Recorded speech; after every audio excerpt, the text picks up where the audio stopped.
Assalamualaikum warahmatullahi wabarakatuh. Nabi Adam alaihissalam merupakan manusia pertama yang diciptakan oleh Allah Subhanahu wa taala. Nabi Adam diciptakan untuk menjadi khalifah di permukaan bumi. Di saat Allah Subhanahu wa taala memberitakan kepada malaikat bahwa Allah akan menciptakan makhluk dari bangsa manusia yang tercipta dari berbagai macam tanah untuk dijadikan khalifah di permukaan bumi. Sebagaimana dijelaskan dalam Al-Quran, ingatlah ketika Tuhanmu berfirman kepada para malaikat, sesungguhnya aku hendak menjadikan khalifah di permukaan bumi. Mereka berkata, mengapa engkau hendak menjadikan khalifah di permukaan bumi? Orang yang akan membuat kerusakan padanya dan menumpahkan darah. Padahal kami senantiasa bertasbih dengan memuji engkau dan menyucikan engkau. Lalu Allah berfirman, sesungguhnya aku mengetahui apa yang kalian tidak ketahui. Quran Surat Al-Baqarah ayat 30. Dari ayat tersebut ketika Allah memberitahukan kepada para malaikat akan menjadikan khalifah di permukaan bumi, malaikat pada awalnya seolah-olah tidak setuju dan mengatakan, kami kan sudah cukup bertasbih, kami pula sudah cukup memujimu, untuk apalagi menciptakan manusia dijadikan khalifah di permukaan bumi. Lalu Allah memberikan vonis, aku mengetahui apa yang tidak kalian ketahui. Di dalam tafsir Sawi dijelaskan, Nabi Adam alaihissalam diciptakan oleh Allah Subhanahu wa taala melalui tahapan-tahapan dalam kurun waktu 120 tahun. Dari segenggam tanah dicampur dan diolah dengan beberapa jenis air, maka menjadi tanah yang lengket dan hitam. Setelah itu menjadi tanah yang kering, barulah Allah Subhanahu wa taala meniupkan ruh kepada jasad Nabi Adam alaihissalam. 40 tahun menjadi tanah, selama 40 tahun pula menjadi tanah yang lengket, dan 40 tahun juga menjadi tanah yang kering. Dari tahapan itulah Nabi Adam diciptakan dalam kurun waktu 120 tahun. Sama halnya dengan penciptaan anak Adam melalui proses tahapan-tahapan. 40 hari menjadi nutfah, bersatunya sperma dengan ovum, kemudian 40 hari menjadi alaqah, segumpal darah, lalu selama 40 hari pula menjadi mudghah, segumpal daging. Lalu ditiupkanlah ruh pada janin tersebut dan menuliskan rezeki, ajal, amal, sengsara atau bahagianya seseorang. Setelah Allah menciptakan Nabi Adam melalui tahapan-tahapan, kemudian Allah menampakkan wujud Nabi Adam yang tingginya 60 hasta. Sebagaimana dalam sabda Nabi dijelaskan, sesungguhnya rombongan pertama yang masuk surga seperti rembulan yang bersinar di malam purnama.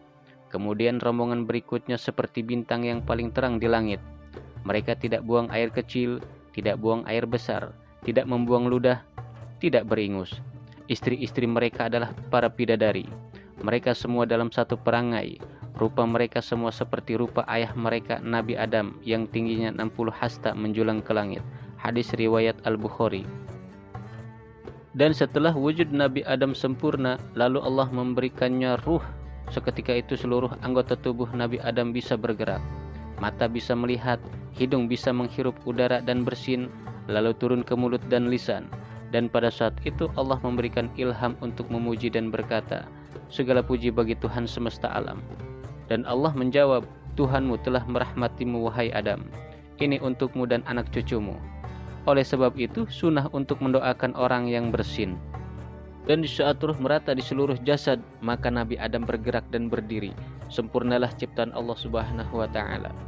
Setelah Nabi Adam sempurna, lalu Allah memberikan ilmu semua nama-nama benda. Di saat itu pula Allah memerintahkan kepada para malaikat untuk sujud kepada Nabi Adam. Lalu para malaikat sujud. Dan yang pertama sujud adalah malaikat Jibril, lalu Mikail, diteruskan oleh Israfil dan Ajrail, kemudian para malaikat muqarrabin. Sujudnya para malaikat kepada Nabi Adam, satu riwayat mengatakan 100 tahun pada hari Jumat di antara waktu Jumat dan Ashar. Dan setelah para malaikat bersujud, lalu Allah memerintahkan pada iblis untuk sujud pada Nabi Adam alaihissalam. Tapi iblis menolak dengan kebatilannya. Lalu iblis menjawab alasan penolakannya, seperti yang telah difirmankan oleh Allah Subhanahu wa taala di dalam Al-Qur'an. Aku sesekali tidak akan sujud kepada manusia yang engkau telah menciptakannya dari tanah liat kering, yang berasal dari lumpur hitam yang diberi bentuk. Al-Quran Surat Al-Hijr ayat 33. Setelah pembangkangan itulah iblis terputus dari rahmat Allah Subhanahu wa taala, dan iblis mempunyai dendam kesumat kepada Nabi Adam berikut keturunannya sampai hari kiamat nanti. Sahabat yang dirahmati Allah, Setelah Nabi Adam diciptakan sempurna, lalu Allah memerintahkan Nabi Adam tinggal di surga. Namun Nabi Adam merasa kesepian. Ia hanya tinggal seorang diri di dalam surga. Ketika itulah Allah menciptakan pasangan untuk Nabi Adam alaihissalam, yakni Hawa, agar Nabi Adam merasa tentram, sekaligus untuk menunjukkan tanda-tanda kekuasaan Allah Subhanahu wa taala. Sebagaimana di dalam Al-Qur'an dijelaskan, dan di antara tanda-tanda kekuasaannya ialah Dia menciptakan untukmu istri-istri dari jenismu sendiri, supaya kamu cenderung dan merasa tentram kepadanya, dan dijadikannya di antaramu rasa kasih dan sayang. Sesungguhnya pada yang demikian itu benar-benar terdapat tanda-tanda bagi kaum yang berpikir. Quran Surat Ar-Rum ayat 21. Di dalam ayat tersebut dijelaskan bahwa Allah menciptakan pasangan untuk Nabi Adam. Bahkan bukan hanya Nabi Adam, segala sesuatu yang Allah ciptakan selalu berpasangan. Seperti ada siang dan malam, ada langit dan bumi, daratan dan lautan, kebahagiaan dan kesengsaraan. Bahkan ada pula penyakit berikut ada obatnya. Sebagaimana dijelaskan oleh sabda Rasul, tidaklah Allah Ta'ala menurunkan sesuatu penyakit kecuali Allah Ta'ala juga menurunkan obatnya. Hadis riwayat Bukhari. Allah menciptakan segala sesuatunya berpasangan, agar satu sama lain saling melengkapi, sekaligus tanda-tanda keagungan dan kekuasaan Allah. Sama halnya Allah menciptakan Hawa untuk saling melengkapi kepada Nabi Adam. Dan Allah menciptakan Hawa diciptakan dari tulang rusuk Nabi Adam sebelah kiri yang paling bengkok. Di dalam sabda Rasul ditegaskan, bersikaplah yang baik kepada wanita, karena wanita diciptakan dari tulang rusuk, dan tulang rusuk yang paling bengkok adalah bagian paling atas. Jika kalian luruskan dengan keras akan patah, sebaliknya jika kalian biarkan akan selalu bengkok. Karena itu bersikaplah yang baik kepada wanita. Hadis riwayat Bukhari dan Muslim. Ketika Nabi Adam tertidur, Nabi Adam melihat Hawa dalam mimpinya. Akhirnya ia jatuh hati. Kemudian Allah menciptakan Hawa sama bentuknya dengan Nabi Adam dan memberikan kecantikan melebihi 1000 bidadari. Setelah Nabi Adam terbangun, tiba-tiba Hawa sudah ada di sampingnya. Nabi Adam heran, kagum dan jatuh hati padanya, dan syahwat pun mulai merasukinya. Seketika itu Nabi Adam ingin menyentuh Hawa. Lalu malaikat Jibril berkata, "Jangan engkau lakukan sehingga engkau mendatangkan maharnya." Nabi Adam bertanya, "Apa maharnya?"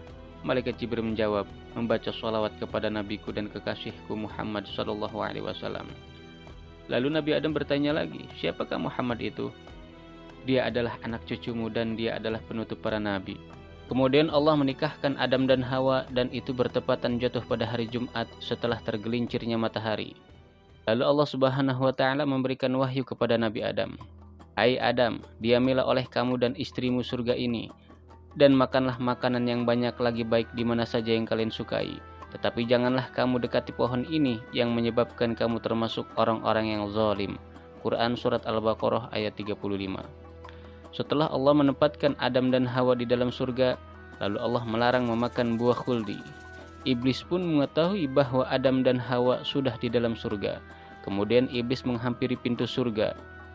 Wahab bin Munabih berkata, "Dan datanglah raja burung surga, yaitu burung merak yang indah wujudnya.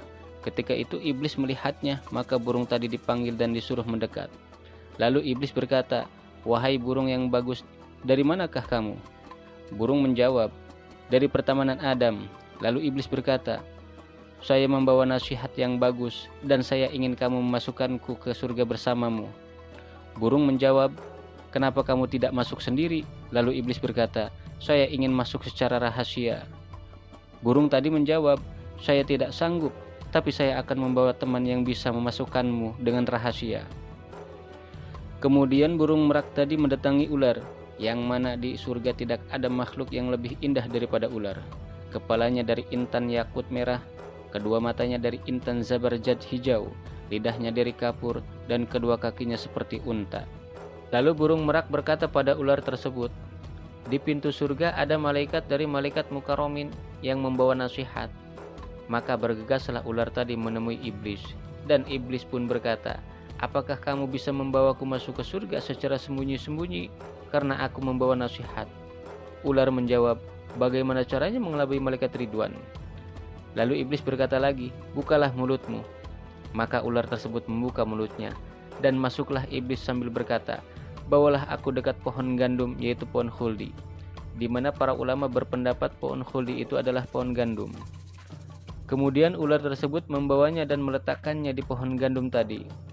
Lalu iblis berkata, "Wahai Adam, mendekatlah pada pohon ini." Dan Nabi Adam menjawab, "Sesungguhnya aku dicegah untuk dekat dengan pohon ini." Iblis pun berkata, "Tuhanmu tidak melarangmu dari mendekati pohon ini, melainkan supaya kamu berdua tidak menjadi kekal di dalam surga. Karena sesungguhnya siapa saja yang memakan biji dari pohon ini, dia tidak akan bisa tua dan pikun." Dan iblis juga bersumpah dengan nama Allah bahwa memakan biji itu tidak membahayakan mereka berdua. Dia mengaku bahwa dia adalah pembawa nasihat bagi mereka berdua. Maka dari situlah Adam pun menyangka bahwa tiada yang berani mengucapkan sumpah dengan nama Allah, dan menyangka juga bahwa iblis tadi malaikat pembawa nasihat. Dari sinilah Hawa tergoda bujuk rayu iblis, dan dari keinginan Hawa untuk kekal di surga, maka ia pun maju duluan dan memakan buah khuldi tersebut. Ketika Nabi Adam melihat Hawa makan dan selamat, lalu Nabi Adam pun ikut memakannya. Dan pada saat biji sampai di tenggorokan, maka terbanglah mahkota yang ada di kepalanya bersama perhiasan-perhiasan yang ada padanya. Saat itu juga Allah memerintahkan malaikat Jibril untuk mengeluarkan Nabi Adam dan Hawa dari surga karena memakan buah khuldi tersebut. Dengan keadaan telanjang, mereka berputar-putar pada pohon-pohon surga untuk diambil daunnya agar bisa menutupi tubuh mereka. Akan tetapi, pohon-pohon surga tersebut berlarian menghindari Nabi Adam dan Hawa. Akhirnya ada satu pohon yang iba pada Nabi Adam dan Hawa, yaitu pohon tin. Maka diambillah daunnya untuk menutupi tubuh mereka, yaitu Adam dan Hawa. Kemudian malaikat Jibril membawa Nabi Adam alaihissalam turun ke bumi saat terbenamnya matahari di hari Jumat. Nabi Adam diturunkan di gunung dari salah satu gunung di negara Hindia yang bernama Gunung Rohun. Sedangkan Hawa telah hilang kecantikannya dan dicoba dengan mengalami haid dan putus nasabnya. Maka dikatakanlah anak cucu Adam, bukan anak cucu Hawa, karena dia membujuk Nabi Adam bersama iblis, yaitu dengan cara memakan buah khuldi tersebut terlebih dahulu. Dan Hawa diturunkan di kota Jeddah. Dari sumber inilah menjelaskan bahwa sosok Nabi Adam mematahkan teori evolusi yang menyatakan bahwa manusia berasal dari kera. Sosok Nabi Adam digambarkan sangat beradab, memiliki ilmu yang tinggi, dan ia bukan makhluk purba seperti dalam sejarah manusia pertama. Ia berasal dari surga yang mempunyai peradaban maju dan cerdas. Oleh karena itu, Allah Subhanahu wa Ta'ala menunjuknya sebagai khalifah di permukaan bumi. Wallahu a'lam.